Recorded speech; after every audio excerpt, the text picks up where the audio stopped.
in with E the other night. Yeah, last IC belt. Yeah, he just lost the IC belt against Big E, who's like 5'7". It concerns me, I'm not knocking these guys. I'm a little concerned that kind of the guys running the school like nobody was ever main event.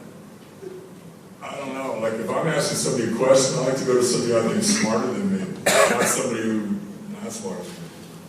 We're gonna name names there, Scott, or we're just gonna... I don't like to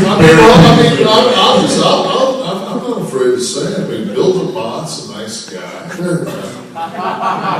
But I mean, fucking give him a fucking piece of tracing paper to dime and he couldn't draw a fucking dollar.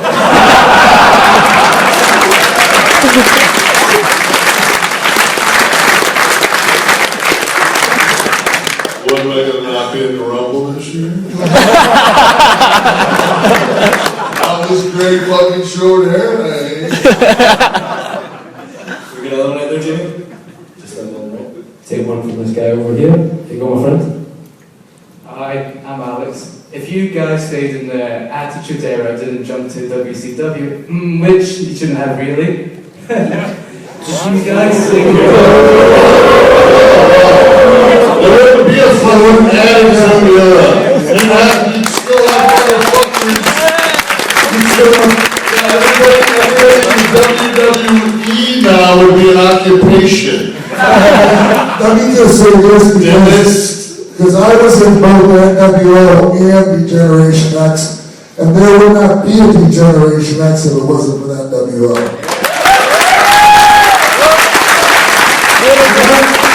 There's nothing wrong. I made the most money in D-Generation X. I had a hell of a lot of fun, tons of creative control, but the fact of the matter is D-Generation X was just basically one half of the clique, and the other half of the clique was NWO, or the Wolfpac, not NWO, because NWO got watered down with the likes of Virgil.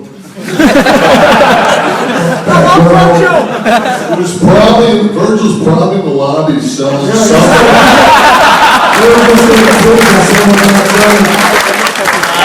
I just saw a news thing in Syria where smallpox was back. I'm like, motherfucker, that's like Virgil. You just can't get rid of it. I was going to ask was, if you guys stayed in the Attitude Era, what kind of changes would it make to your characters? For example, Razor Ramon, Diesel, and 1, 2, 3 kids. Please don't kill me. I don't know. I guess they would have made me Kane.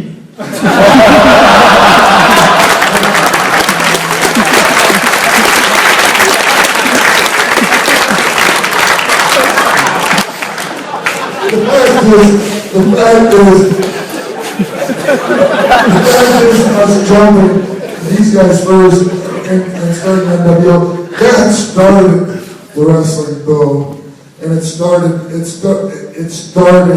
the Attitude Era. It's just that when I went back to WWE, these guys, they were handcuffed by standards and practices in TBS and TNT network, where their content, they had to keep their content fairly family friendly, and we just went totally in the opposite. Mark Henry was pulling a hand out of me one day. I thought that was hilarious. Yeah, I was pretty burned out about it too.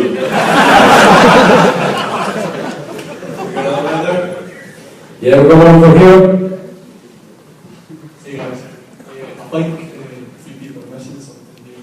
Can I just take this opportunity to say, having the Wolfpac in Scotland is just... See, that's why when we do that, bro.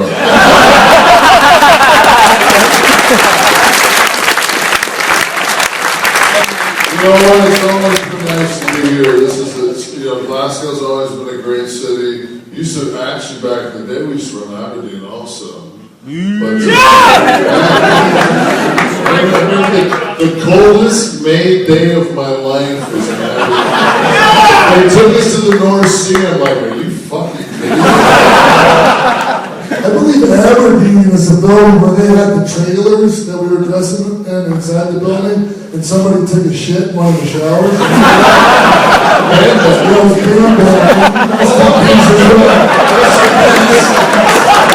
Sit in the shower. Sorry, my question actually was. It's for Scott actually. Scott, in either WWF or WCW, was there any talk whatsoever about you possibly being given a world title run? And second, One cell, Scott. second quick question is, have you ever considered going into movies like Thank you. Big money wrestlers. Yeah, we're filming that in Hilton. 317, bring your wife.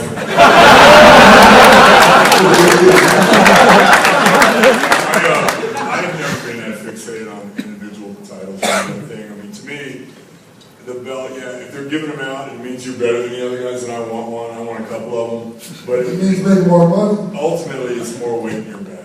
You know, I mean, I never got the opportunity. I think I had like 3 title matches my whole career. You know, so that was cool with me. I always considered myself like a utility player and able to play any position. And I was happy with where I was at. I will personally say that Scott Hall is the greatest world wrestler never to be a world champion.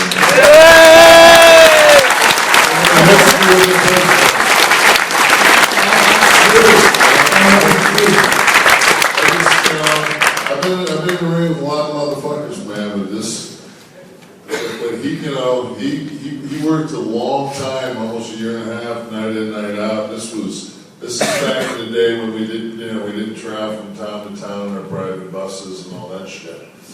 Not to take anything away from the new guys, because I'm sure they're getting a good deduction on those fucking buses. But you know, he worked with Shaw for a year and a half, and it was like watching, you know, Dr. J and Jordan and their basketball fans play. Yeah, that was poetry in motion. Yeah, it was incredible, and then all of a sudden, you know, Sean's going to take some time off, and you know, they say, hey, Scott, you got to work with these. And he's like, Jesus Christ, I got to work with this fucking snap. But you know what? If it wasn't for fucking Scott's patience and his friendship, I wouldn't be where I was, because he fucking taught me how to fucking work, and I worked it. Yeah, you're my fucking boy, man. Yeah, I second that. I wouldn't be shit without Scott Hall. That's love right there.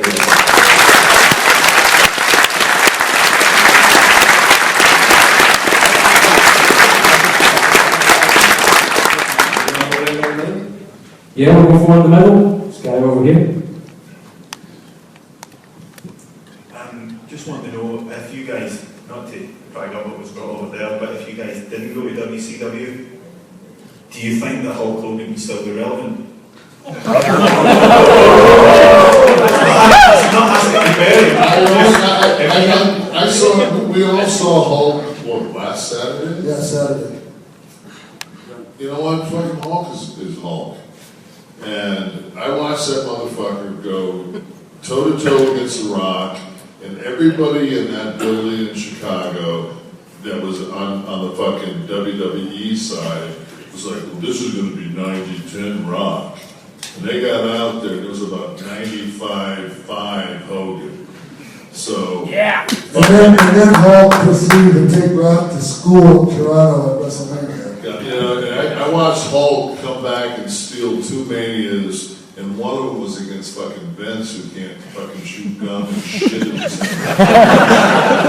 So it's like, you know, Hulk, I think if there's somebody on this planet that's the most underrated worker, it's Hulk.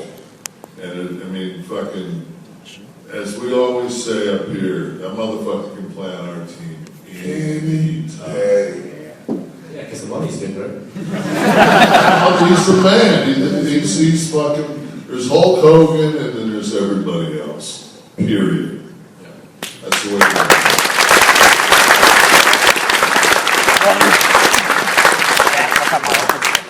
There's more questions going on in this area.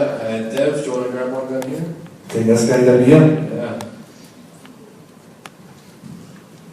This is a question for Sean. Was that Sable's back. There's a story there. Do you want to maybe elaborate on that? I mean, I already did. Come on. Why don't you elaborate more on the question? Is it true? I mean, I'm not going to tell the whole fucking story because I know you listen to it on the Steve Austin podcast. So tell me the part you want to know. Is it true you took a shit in Sable's back? No, it's not. It's not. I didn't take a shit in Sable's bag. Somebody else took a shit and I put it in Sable's bag.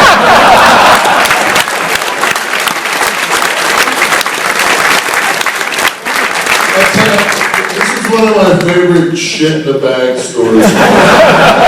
Because there's so many of them. Well, that was the verdict that came down in Wrestler's Court. Shit in the bag. So Medusa comes in to the WWF, and she's kind of got a little bit of an air about her, you know. So we take a pie tin from catering and put it in the